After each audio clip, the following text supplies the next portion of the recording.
Hello दोस्तों, राधे राधे सभी को। आप सभी का स्वागत है इस क्लास में, जिसमें हम लोग अंकित भाटी सर की बुक दिल्ली पुलिस जीएस की है, उसको हम लोग पढ़ रहे हैं। इसमें सबसे पहला चैप्टर इतिहास है, जिसमें हम लोग बहुत सारे क्वेश्चन कर लिए हैं और इसके आगे के क्वेश्चनों को आज हम लोग देखेंगे। इसमें पहला क्वेश्चन है, निम्नलिखित में से किस शासक ने प्राचीन भारत में दक्कन में सातवाहन साम्राज्य को मजबूत किया? तो इसका ऑप्शन है गौतमीपुत्र सातकर्णी, शिव स्कंद सातकर्णी, यज्ञश्री सातकर्णी और सिमुक। तो इसका सही आंसर हो जाएगा गौतमीपुत्र सातकर्णी। गौतमीपुत्र सातकर्णी ने दक्कन के सातवाहन साम्राज्य को मजबूत किया था।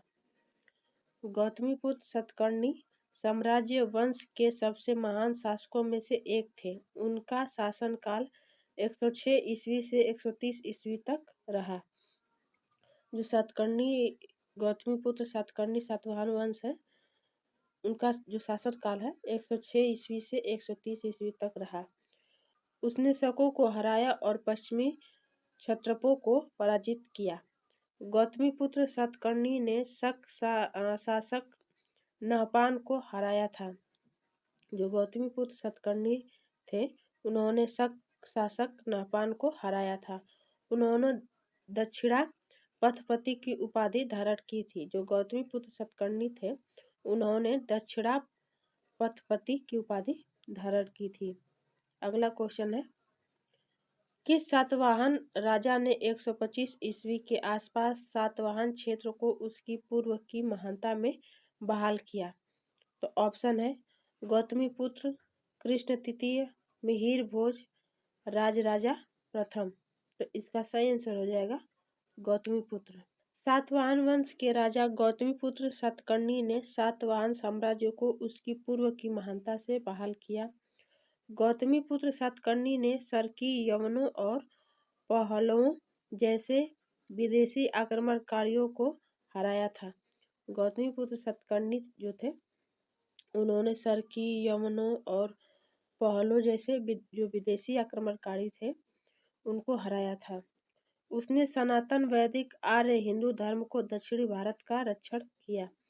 जो गौतमीपुत्र सातकर्णी थे, उन्होंने जो सनातन वैदिक आर्य थे, जो हिंदू धर्म के जो दक्षिण भारत के थे, गौतमीपुत्र सातकर्णी ने उनकी रक्षा जो किया था। गौतमीपुत्र सातकर्णी की माता का नाम गौतमी बालाश्री था। जो गौतमीपुत्र सातकर्णी थे, उनकी माता का नाम बालाश्री था।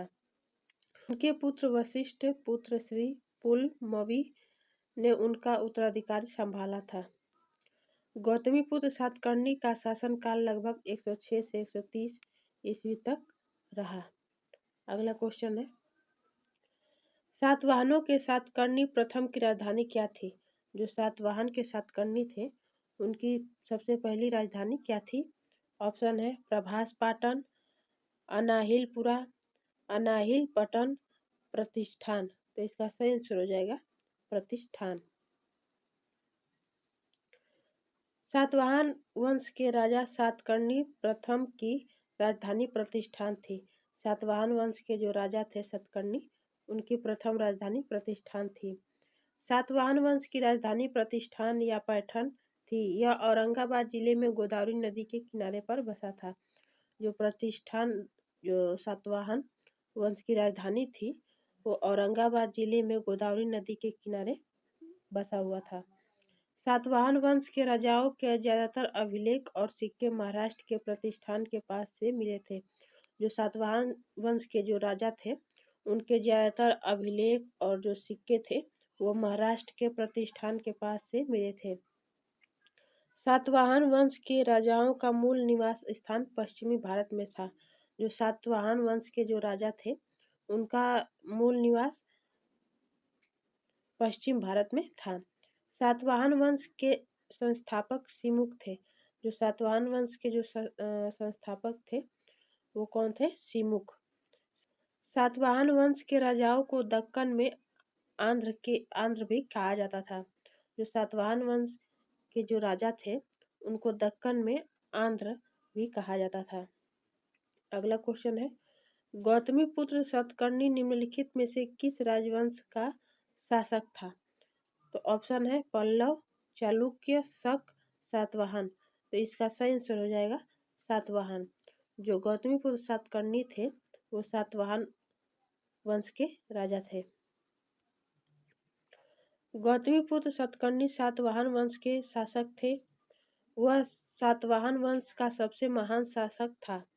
गौतमीपुत्र सातकर्णी ने शकों को हराया था। उन्होंने अपने साम्राज्य की खोई प्रतिष्ठा को फिर से स्थापित किया था। गौतमीपुत्र जो सातवाहन वंश के राजा थे, उन्होंने शकों को हराया था और अपने साम्राज्य की खोई हुई प्रतिष्ठा को वापस लाया था।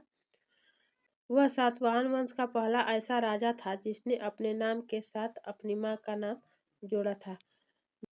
गौतमीपुत्र सातकर्णी जो ऐसे राजा थे जिन्होंने अपने नाम के साथ अपनी मां का नाम भी जोड़ा था।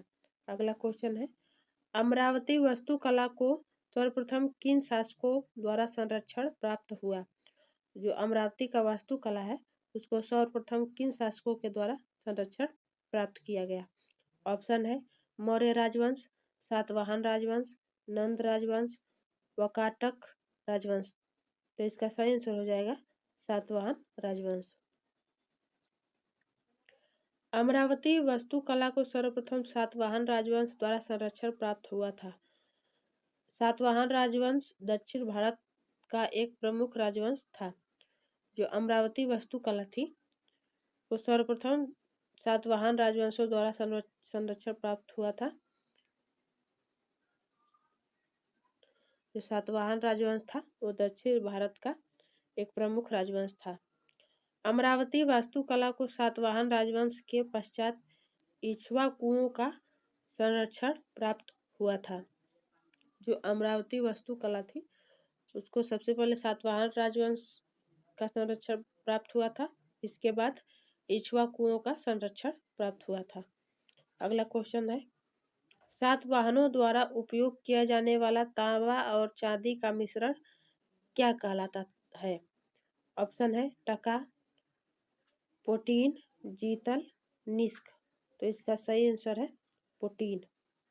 जो सातवाहन वंश के जो राजा थे उनके द्वारा जो तांबे का और चांदी का जो मिश्रण प्रयोग होता था उसको क्या कहते थे?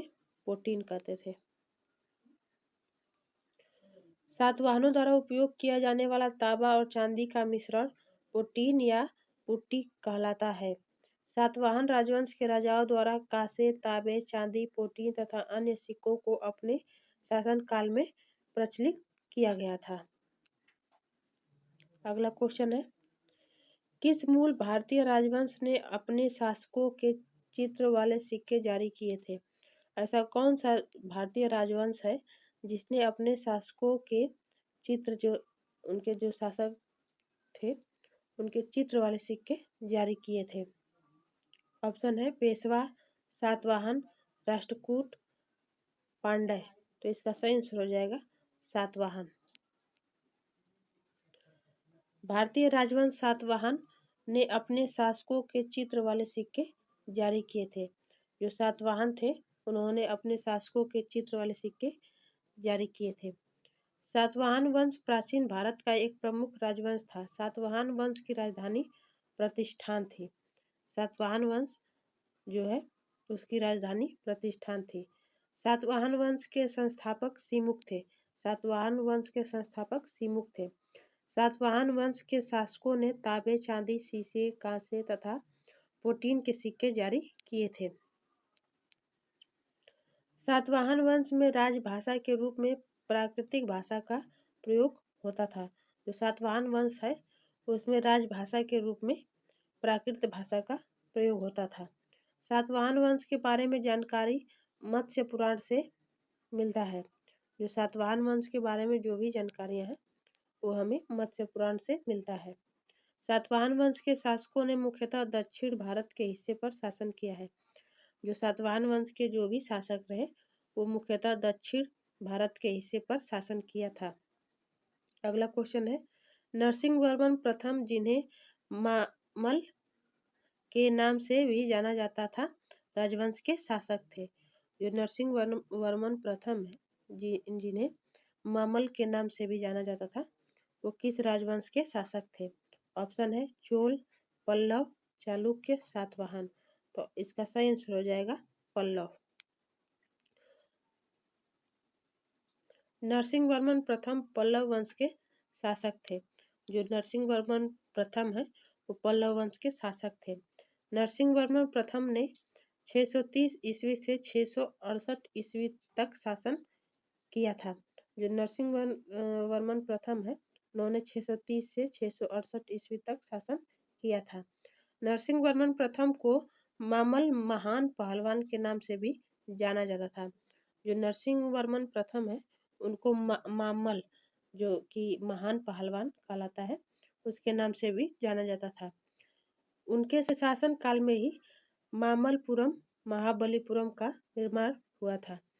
जो अभी महाबलीपुरम है उस समय मामल्लपुरम के नाम से जाना जाता था। नरसिंह वर्मन के ही शासन काल में जो मामल्लपुर है, जो अभी महाबलीपुरम के नाम से जाना जाता है, इसका निर्माण भी नरसिंह वर्मन के ही शासन काल में हुआ था। उनके शासन काल में ही प्रसिद्ध पंचरथ का निर्माण हुआ था। नरसिंह वर्मन के ही शासन काल में पंचरथ का निर्माण हुआ था। नरसिंह वर्मन प्रथम ने चालुक्य सम्राट पुलकेशिन द्वितीय को हराया था। जो नरसिंह वर्मन प्रथम है उन्होंने चालुक्य सम्राट पुलकेशिन को हराया था। उनके शासनकाल के दौरान चीनी यात्री वेनसांग ने कांचीपुरम का दौरा किया था। जो नरसिंह वर्मन प्रथम है उनके ही शासनकाल के दौरान जो चीनी यात्री वेनसांग है उन्होंने कांचीपुरम का दौरा किया। पल्लव वंश प्राचीन दक्षिण भारत का राजवंश था जिसने 4वीं शताब्दी में कांचीपुरम में राज्य स्थापित किया था और लगभग 600 वर्षों तक तमिल और तेलुगु क्षेत्र में शासन किया था। जो पल्लव वंश है वो प्राचीन दक्षिण भारत का राजवंश था और इसने 4वीं शताब्दी में जो कांचीपुरम राज्य है उसकी स्थापना किया था और लगभग 600 वर्षों तक तमिल और तेलुगु क्षेत्र में शासन किया था। किसने? पल्लव वंश ने। अगला क्वेश्चन है, पल्लव राजवंश का संस्थापक कौन था? ऑप्शन है सिंह विष्णु, नंदी वर्मन, कृष्णा, महेंद्र वर्मन। तो इसका सही आंसर हो जाएगा सिंह विष्णु। जो पल्लव राजवंश है उसके संस्थापक कौन है? सिंह विष्णु। पल्लव राजवंश का संस्थापक सिंह विष्णु था। पल्लव राजवंश दक्षिण भारत का एक प्रसिद्ध राजवंश था। जो पल्लव राजवंश है वो दक्षिण भारत का एक प्रसिद्ध राजवंश था। पल्लव राजवंश की राजधानी कांचीपुरम थी। जो पल्लव राजवंश है उनकी राजधानी कहाँ थी? कांचीपुरम में थी। नंदी वर्मन तथा महेंद्र वर्मन पल्लव राजवंश के प्रमुख शासक थे। जो पल्लव राजवंश है उसके शासक कौन कौन थे? नंदी वर्मन और महेंद्र वर्मन। अगला क्वेश्चन है, विजयालय जो चोल वंश का संस्थापक था वह पहले सामंत था। कहाँ का सामंत था? ऑप्शन है कादम्बरों का, पल्लवों का, पांड्यों का, राष्ट्रकूटों का। तो इसका सही आंसर हो जाएगा पल्लवों का। जो विजयालय है जो चेल वंश का संस्थापक था वह पहले पल्लवों का संस्थापक था। विजयालय जो चेल वंश का संस्थापक था वह पहले पल्लवों का सामंत था। जो विजयालय है वो अभी जो चेल वंश का संस्थापक है वो पहले पल्लवों का सामंत था। 9वीं शताब्दी के दौरान चोल वंश पल्लवों के ध्वंसावशेषों पर स्थापित हुआ था।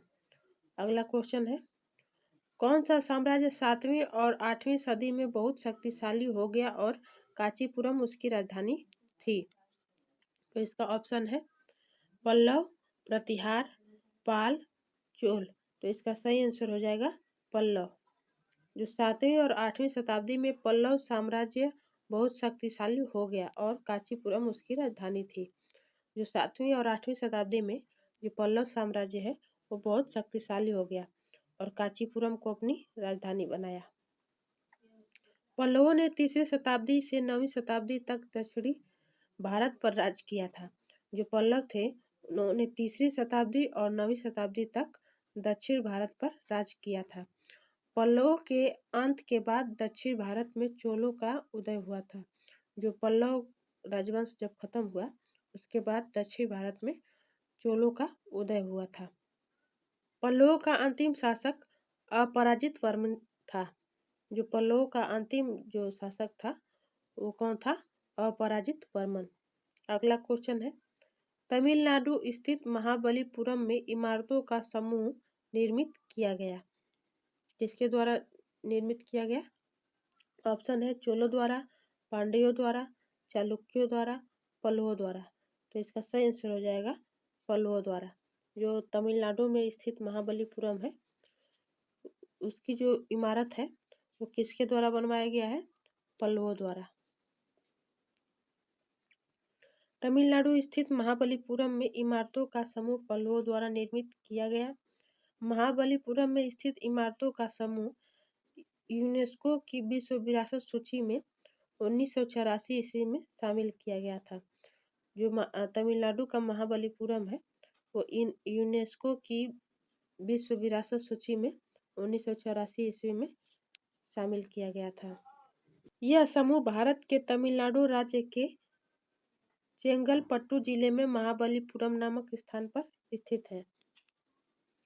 अगला क्वेश्चन है, नालंदा विश्वविद्यालय में बनाया गया था। नालंदा विश्वविद्यालय में क्या बनाया गया था? ऑप्शन है कुरु, वत्स, मत्स्य, मगध। तो इसका सही आंसर हो जाएगा मगध। नालंदा विश्वविद्यालय प्राचीन मगध में बना था। जो नालंदा विश्वविद्यालय है वो प्राचीन मगध में बना था। यह बिहार के नालंदा जिले के राजगीर में स्थित है।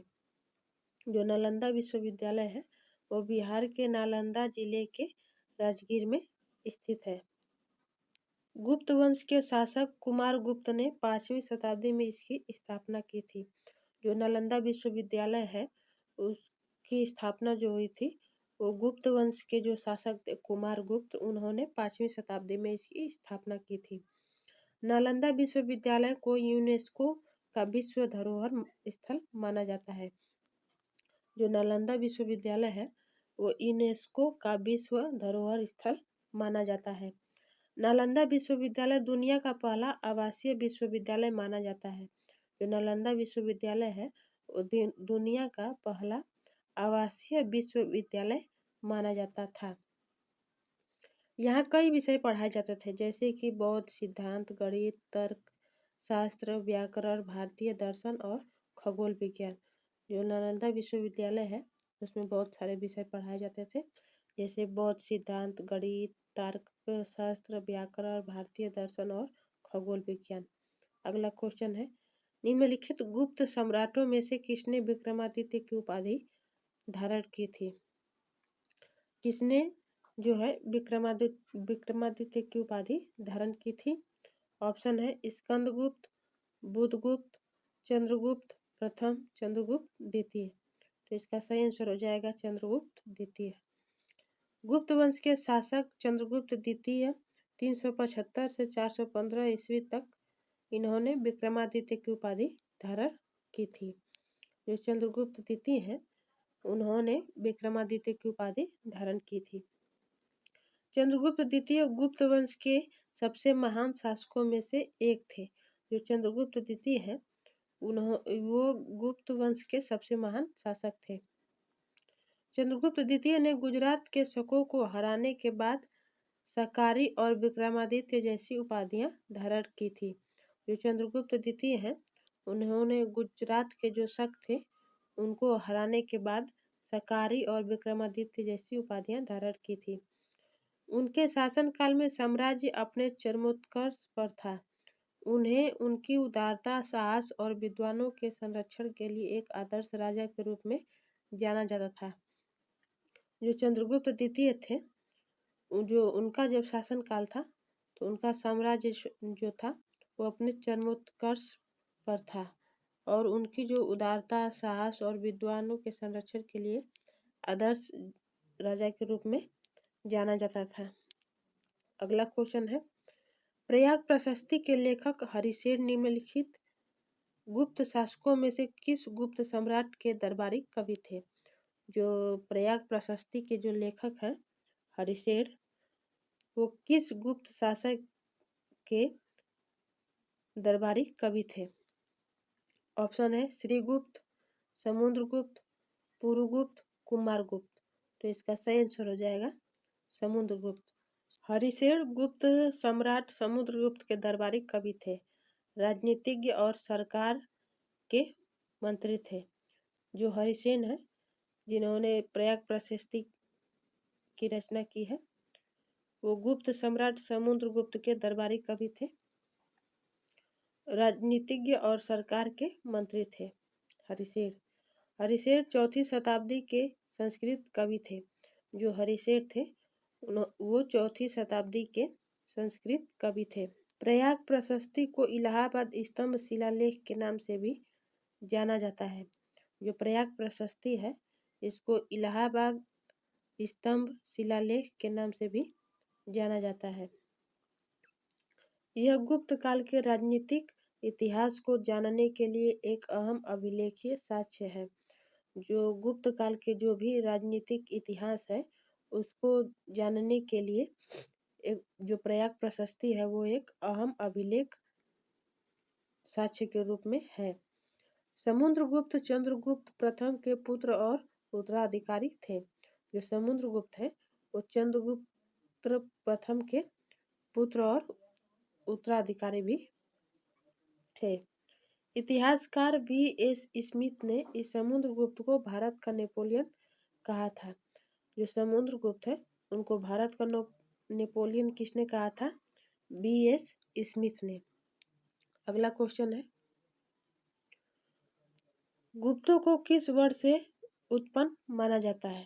जो गुप्त है, उनको किस वर्ड से उत्पन्न माना जाता है? ऑप्शन है वैश्य, शूद्र, क्षत्रिय, ब्राह्मण।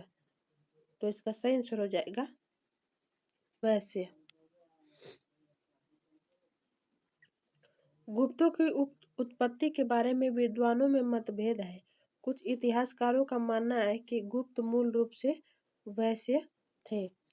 जो गुप्त लोग हैं, उनकी उत्पत्ति के बारे में जैसे कुछ विद्वान लोग हैं, उन लोगों में मतभेद है। कुछ इतिहासकार ये मानते हैं कि जो गुप्त है, वो मूल रूप से वैश्य थे। स्मृतियों के अनुसार नाम के उपरांत गुप्त शब्द का जोड़ा जाना वैश्यों की विशेषता थी। जो नाम के बाद जो भी टाइटल लगता है, उसमें जिसके साथ जो गुप्त शब्द जुड़ता था, उसको वैश्यों की विशेषता माना जाता था। गुप्त वंश का संस्थापक श्रीगुप्त था। जो गुप्त वंश के संस्थापक थे, वो कौन थे? श्रीगुप्त थे। अगला क्वेश्चन है, निम्नलिखित गुप्त शासकों में से किसको भारत का नेपोलियन कहा जाता है? ऑप्शन है समुद्रगुप्त, विष्णुगुप्त, घटोत्कच, कुमारगुप्त प्रथम। तो इसका सही आंसर हो जाएगा समुद्रगुप्त। गुप्त वंश के राजा समुद्रगुप्त को भारत का नेपोलियन कहा जाता है। जो गुप्त वंश के राजा हैं समुद्रगुप्त, उनको भारत का नेपोलियन कहा जाता है। समुद्रगुप्त भारत के महानतम राजाओं में से एक थे। जो समुद्रगुप्त है, वो भारत के महानतम राजा में से एक है। समुद्रगुप्त को 100 युद्धों का विजेता माना जाता है।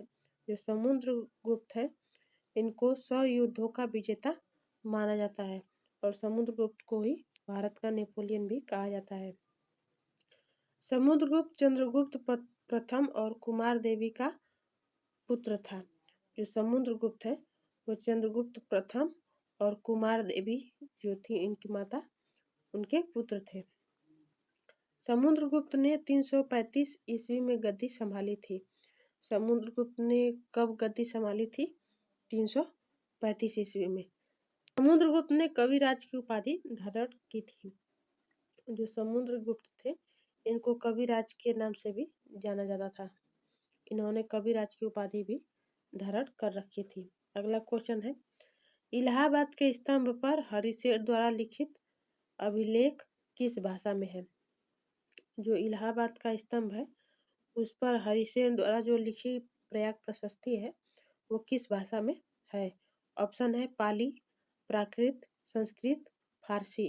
तो इसका सही आंसर हो जाएगा संस्कृत। हरिसेन द्वारा जो लिखित है प्रयाग प्रशस्ति वो संस्कृत भाषा तथा ब्राह्मी लिपि में लिखी गई थी। इसे प्रयाग प्रशस्ति के नाम से भी जाना जाता है। यह शिलालेख समुद्रगुप्त की उपलब्धियों का वर्णन करता है। जो ये प्रयाग प्रशस्ति जो हरिसेन द्वारा लिखी गई है, जो यह इलाहाबाद का शिलालेख है, इसमें समुद्रगुप्त की उपलब्धियों के बारे में जानकारी मिलती है। यह गुप्त काल का एक महत्वपूर्ण ऐतिहासिक दस्तावेज है। जो प्रयाग प्रशस्ति है वो गुप्त काल का एक महत्वपूर्ण ऐतिहासिक दस्तावेज है। जो यह शिलालेख है वो कौशाम्बी से लाए गए अशोक स्तंभ पर खुदवाया गया था। अगला क्वेश्चन है, महाराजा धीराज की उपाधि धारण करने वाला गुप्त वंश का पहला शासक कौन था? ऑप्शन है स्कंदगुप्त, समुद्रगुप्त, रामगुप्त, चंद्रगुप्त प्रथम। तो इसका सही आंसर हो जाएगा चंद्रगुप्त प्रथम। जो महाराजा धीराज की उपाधि धारण करने वाला जो शासक था वो पहला शासक कौन था? चंद्रगुप्त प्रथम। महाराजा धीराज की उपाधि धारण करने वाला गुप्त वंश का प्रथम शासक चंद्रगुप्त प्रथम था। उन्होंने उत्तरी और मध्य भारत में शासन किया था। जो चंद्रगुप्त प्रथम थे उन्होंने उत्तरी भारत और मध्य भारत में शासन किया था। चंद्रगुप्त प्रथम गुप्त राजा घटोत्कच का पुत्र और गुप्त वंश के संस्थापक श्रीगुप्त का पोता था। जो चंद्रगुप्त प्रथम थे वो गुप्त राजा घटोत्कच का पुत्र और गुप्त वंश के जो संस्थापक थे श्रीगुप्त उनका पोता था। चंद्रगुप्त प्रथम के द्वारा गंगा क्षेत्र में किए गए गठबंधनों का कारण उन्हें महाधिराज की उपाधि मिली थी। जो चंद्रगुप्त प्रथम थे उन्होंने जो गंगा क्षेत्र में गठबंधन किए थे उसी के कारण उनको महाराजा धीराज की उपाधि मिली थी।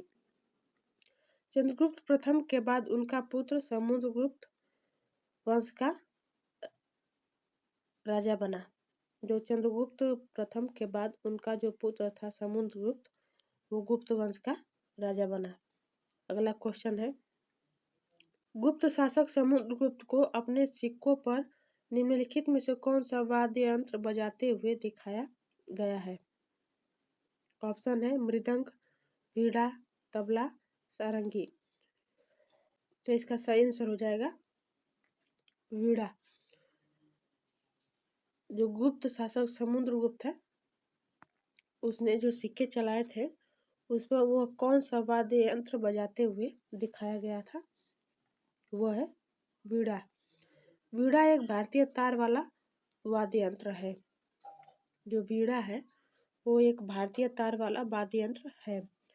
समुद्रगुप्त के सोने के सिक्कों और शिलालेखों से पता चलता है कि वह एक कुशल कवि और संगीतकार थे। उन्हें कविराज, कवियों का राजा भी कहा जाता था। जो समुद्रगुप्त थे जो उनके द्वारा सोने के सिक्के चलाए गए या जो भी शिलालेख थे उससे यह पता चलता है कि जो समुद्रगुप्त थे वो कुशल कवि और संगीतकार थे और उनको कवियों का राजा भी कहा जाता था। वह एक महान प्रशासक और महान योद्धा थे। जो समुद्रगुप्त थे वह एक महान प्रशासक और महान योद्धा थे। समुद्रगुप्त ने मौद्रिक प्रणाली की स्थापना की थी। समुद्रगुप्त ने ही मौद्रिक प्रणाली की स्थापना की थी। समुद्रगुप्त ने उत्तर में 9 और दक्षिण भारत में 12 राजाओं को हराया था। समुद्रगुप्त ने जो उत्तर भारत है उसमें 9 और जो दक्षिण भारत है उसमें 12 राजाओं को हराया था। विंसेंट स्मिथ ने इन्हें भारत का नेपोलियन की संज्ञा दी थी। भारत का नेपोलियन समुद्रगुप्त को किसने कहा था? विंसेंट स्मिथ ने। अगला क्वेश्चन है, नागर शैली का दशावतार मंदिर किस स्थान पर स्थित है? जो नागर शैली का दशावतार मंदिर है वो किस स्थान पर स्थित है? ऑप्शन है बद्रीनाथ, गोरखपुर, देवगढ़, ललितपुर। तो इसका सही आंसर हो जाएगा देवगढ़। नागर शैली का दशावतार मंदिर उत्तर प्रदेश के ललितपुर जिले के देवगढ़ में है। यह मंदिर भगवान विष्णु को समर्पित है। जो नागर शैली का दशावतार मंदिर है वो उत्तर प्रदेश के ललितपुर जिले के देवगढ़ में है। यह मंदिर भगवान विष्णु को समर्पित है। यह मंदिर गुप्त काल में बना था। यह मंदिर जो है वो गुप्त काल में बना था। इस मंदिर में भगवान विष्णु के 10 अवतारों को दर्शाया गया है। मंदिर के द्वार पर गंगा और यमुना देवियों की नक्काशी की गई है। जो यह नागर शैली का मंदिर है उसके द्वार पर गंगा और यमुना देवियों की नक्काशी की गई है। और ये हमारा लास्ट क्वेश्चन है, नालंदा विश्वविद्यालय की स्थापना किसने की थी? जो नालंदा विश्वविद्यालय है इसकी स्थापना किसने की थी? ऑप्शन है कुमारगुप्त, देवगुप्त, स्कंदगुप्त, वेदगुप्त। तो इसका सही आंसर हो जाएगा कुमारगुप्त। नालंदा विश्वविद्यालय की स्थापना गुप्त वंश के शासक कुमारगुप्त ने की थी। कुमारगुप्त प्रथम को महेंद्रादित्य के नाम से भी जाना जाता है।